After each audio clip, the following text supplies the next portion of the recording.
This is a privacy-respecting dumb phone that supports Signal. Smartphones collect a mountain of data about you all the time. This is where dumb phones like the Punkt really excel. The most glaring issue is that without internet, they rely on technologies from your cell company to communicate, which are still SMS and standard phone calls. These are not super secure and not at all privacy respecting. This is why I was drawn to the Punkt MP02, which is more or less a dumb phone, but with basic internet capabilities that are restricted to essentially updating the operating system and Pigeon, their Signal client. On paper, the MP02 delivers on providing users a privacy-respecting dumb phone with support for end-to-end encrypted messaging and phone calls that just happens to also be attractive towards anyone who wants to be quite a bit more minimalist with their digital life. Punkt is everything I'm about. Clean, minimal technology. I actually picked up their alarm clock along with the phone because I just loved it so much. The phone feels amazing in the hand, it's incredibly ergonomic, it feels like a high-quality device. It supports USB-C, and I just adore the design of it. Look, it's so cute. To be honest, if I had to design a phone for myself, I don't think it'd be far off from this. With that said, the price tag is pretty steep, almost $400. When you consider that something like the Pixel 6 is the same cost new and marginally cheaper renewed, with like 4 times the screen real estate, better quality components, more than 2 cameras, and an infinitely larger number of usability features, for what you're getting, this isn't a great value. What you're paying for is a premium design that's built by a small, hard-working team. You're also paying for the development of their own Signal client. The phone itself I really enjoyed using as a dumb phone. Navigating it brought me back to the good old days where my flip phone was only used when it had to be used. The navigation was more intuitive than I was expecting. I was able to figure out most things just like how to return from home from anywhere just by playing around with it, which speaks to how well it's designed. I didn't have to look things up very much. Aside from navigation, the call quality is great, the screen is surprisingly good despite its size, and things were generally smooth, including connecting it to Wi-Fi. There are 2 core complaints I have with the MP02 that are independent of Pigeon. The first is a natural shortcoming with this form factor, and it's the keyboard. Typing on this is not fun, though it also depends on perspective and use case. I'm someone who always prefers calling or sending audio messages anyway, and this would be just one more reason to prioritize those. I also appreciate the size of the phone, which is largely possible because of that limited keyboard.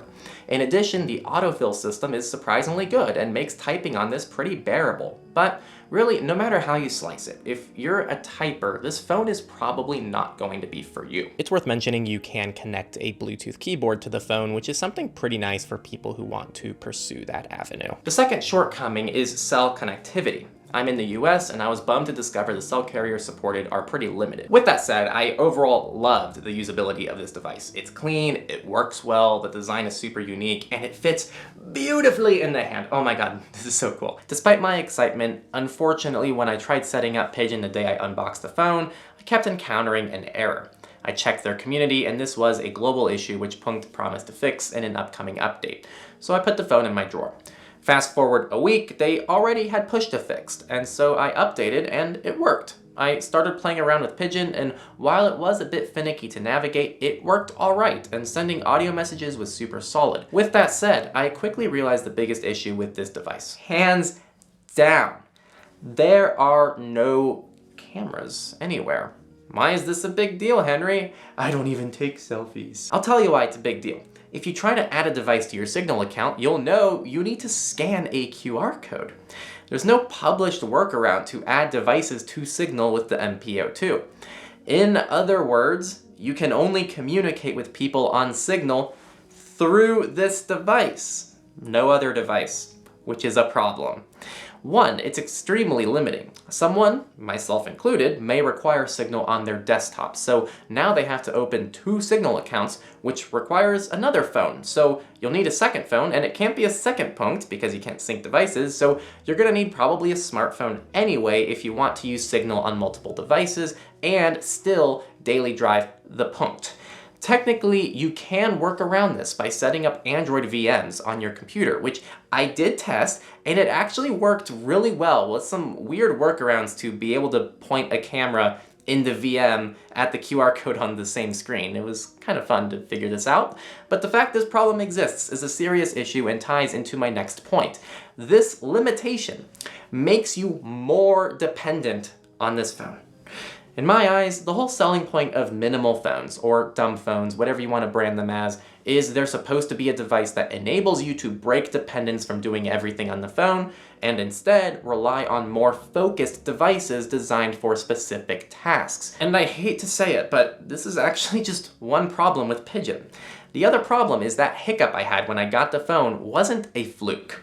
The next time I picked up the phone to review, Pigeon was once again not working, which actually eliminates the final demographic of people who may still want to use the Punkt. And it's the people who don't even care or want to sync signal and are fine just doing everything on the MP02. And when Pigeon doesn't work, this ends up being just an overpriced dumb phone. A quick note in post, after this review was scripted, Pigeon released version 2, which was covered really well by Jose, who has a great channel pretty much exclusively covering phones like the Punkt.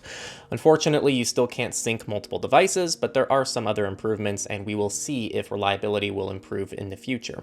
On the bright side, it seems like there may be a desktop workaround in the near future, but I have yet to see any kind of formal announcement for that, so I am not holding my breath. People take for granted how their messengers and phones are, for the most part, almost 100% reliable. You don't wake up thinking, is Signal or WhatsApp or iMessage going to work today? It just does. And I think this speaks to how more of us should probably think about what happens if our messengers temporarily stop working, which has happened before. Let's at least use Pigeon as a lesson that you should always have a backup method of communication for your main contacts. This was kind of a heartbreaking device for me to review because I tried really hard to make it work. My team heard some of my crazy attempts to daily drive this phone, and I was exploring some really insane workflows to kind of force that to happen in my life. So after this experience, I'd personally be aiming for a cheap smartphone and debloating it to the point where it's incredibly minimal, which is pretty much what I've done. With all that said, I want to outline that Punkt is just a couple steps away from making this a super compelling device. If they add a camera to enable multiple signal devices, or if they find a creative workaround to avoid cameras, that alone solves like 90% of my issues. But until that happens, both the selling point and the downfall of Punkt is Pigeon, which is sad. But I also can't be too upset as they're a small company doing their absolute best to not just build software, but hardware and maintain and offer support for all of it. While I love the design and the vibe and just the general philosophy of the company, it's something I'd probably have to pass on. I wouldn't dish out another $400 for this. We couldn't do independent reviews like this if it wasn't for our patrons on patreon.com/Techlore. Their names are going on the bottom of the screen right now. You guys are all awesome. We really couldn't do this without you. If you want to see more privacy and security resources and you want to help us grow and expand to more audiences around the world, join us on Patreon, or we have tons of other support methods. I really recommend checking out this video. If you like this video, it's gonna be a really good one. I don't know what it is yet, but it's gonna be a great one. Trust me on that.